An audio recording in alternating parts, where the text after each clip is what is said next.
और आगे के क्रम में किसी ने धीरे से कहा कि जरा ये बताइए ये भागवत जी आए कहां से, ये क्या है भागवत। तो बड़ा प्यारा श्लोक आता है, निगम कल्पतरोरकलितम फलम शुक मुखाद मृत द्रव संयुतम पिबत भागवतम रसमालयम मुहुरहो रसिका भुवि भावुका।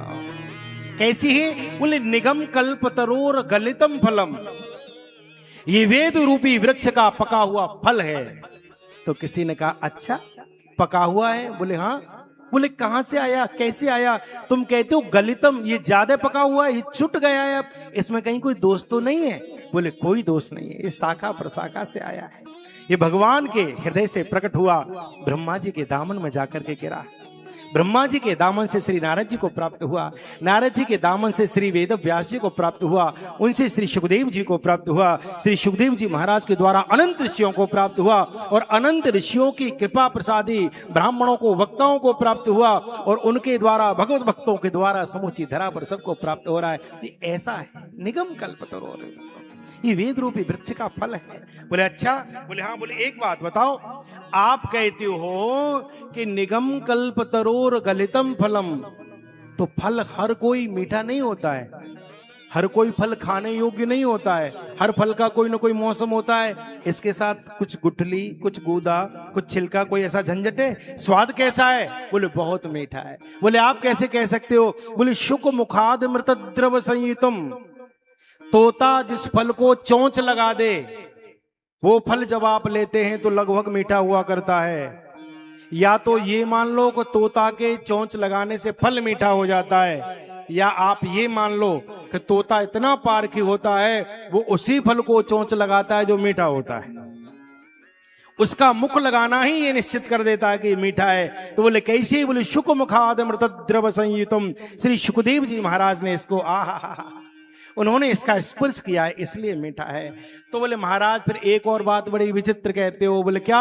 बोले पिबत भागवतम रसमालयम, आप कहते हो कि पिबत, ये पीने की बात कह रहे हो, लेकिन फल तो खाया जाता है, पिया थोड़ा ना जाता है। तो उन्होंने कहा ये मुख के मार्ग से ग्रहण करने की वस्तु नहीं है। बोले फिर? बोले ये तो कानों से लिया जाएगा, कर्णपटों से लिया जाएगा। और कैसा रस है? बोले ये एक विशेष प्रकार का रस है। विशेष कितने प्रकार के रस होते हैं? वीर रस, हाँ, करुण रस, हास्य रस, तो ये इन सबसे अलग प्रकार का रस है। बोले कैसा? बोले तुलसीदास जी कहते हैं, राम कथा जे सुनत अघाई, राम कथा जे सुनत अघाई, राम कथा जे सुनत अघाई, राम कथा जे सुनत अघाई, रस विशेष जाना तिन नाई, रस विशेष जाना तिन नाई। ओ राम कथा ये सुनत अघाई, राम कथा जे सुनत अघाई।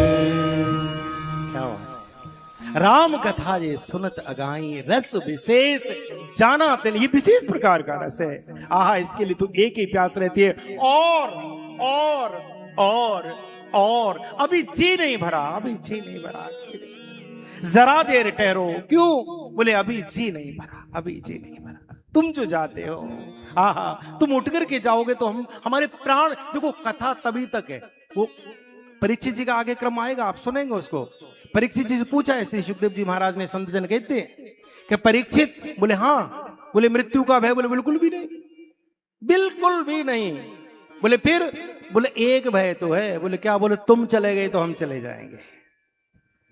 वो क्या गया कि रोन की महफिल चली गई, महफिल में बार बार किसी पर नजर गई है। बोले अगर कथा बंद कर दोगे तो मेरे प्राण निकल जाएंगे, मैं तभी तक जीवित हूं जब तक भगवान की कथा मेरे कानों में आ रही है। यदि कथा चली गई तो ये जीवन नहीं रहेगा, ये शरीर चला जाएगा। मुझे मृत्यु का भय नहीं, बस आप मुझसे दूर न होना, आप मत चले जाना, आप मत चले जाना। मुझे इसका गम नहीं कि बदल गया जमाना, मेरी जिंदगी के मालिक कहीं तुम बदल न जाना, मुझे इससे कोई फर्क नहीं पड़ता भैया, कथा न छूटे, कथा न छूटे। पिबत भागवतम रसमालयम मुहुर हो, किसके लिए? बोले रसिकों के लिए। रसिकों के लिए। बोले कोई और भी रसिक है? बोले हाँ। बोले कौन है? बोले सुनो। प्रभु चरित्र सुनबे के रसिया, प्रभु चरित्र सुनबे को रसिया, प्रभु चरित्र सुनबे के रसिया, प्रभु चरित्र सुनबे के रसिया, राम लखन सीता मन बसिया, राम लखन सीता मन बसिया, ओ राम लखन सीता मन बसिया, राम लखन सीता मन बसिया, राम लखन सीता मन बसिया। प्रभु चरित्र सुनबे के रसिया वंश। अरे नहीं, क्या बात है। एक बार जोरदार ताली हमारे शुभम वंश जी, हमारे धीरेन्द्र जी, एक बार इनका क्या बढ़िया आनंद कर देते हैं। तभी तो मैं कहता हूं कसाबत ये करा देते हैं। और मैं तो संगीत का भक्त रहा हूं भैया, सेवक रहा हूं, तो मुझे तो और रस की अनुभूति होती है, बहुत आनंद आता है। क्या बढ़िया, बार बार आपके लिए प्रणाम सभी के लिए। तो प्रभु चरित्र सुनबे के रसिया। अब देखो थोड़ा गंभीर बात सुनना आप। रसिया माने रसिक, जो भगवान की कथा के बिना रह ही नहीं सकता। तो किसी ने पूछ लिया कि जो ज्यादा कथा सुनेगा अथवा जो कथा के बिना रह नहीं पाएगा, क्या उसका फल है? तो तुलसीदास जी बड़ी सुंदर बात कहते हैं। बोले प्रभु चरित्र सुनबे के रसिया, परिणाम बोले राम लखन सीता मन बसिया। जो भगवान की कथा सुनता है, भगवान उसके हृदय में आकर के बैठ जाया करते हैं। पिबत भागवतम रसमालयम। ऐसी ये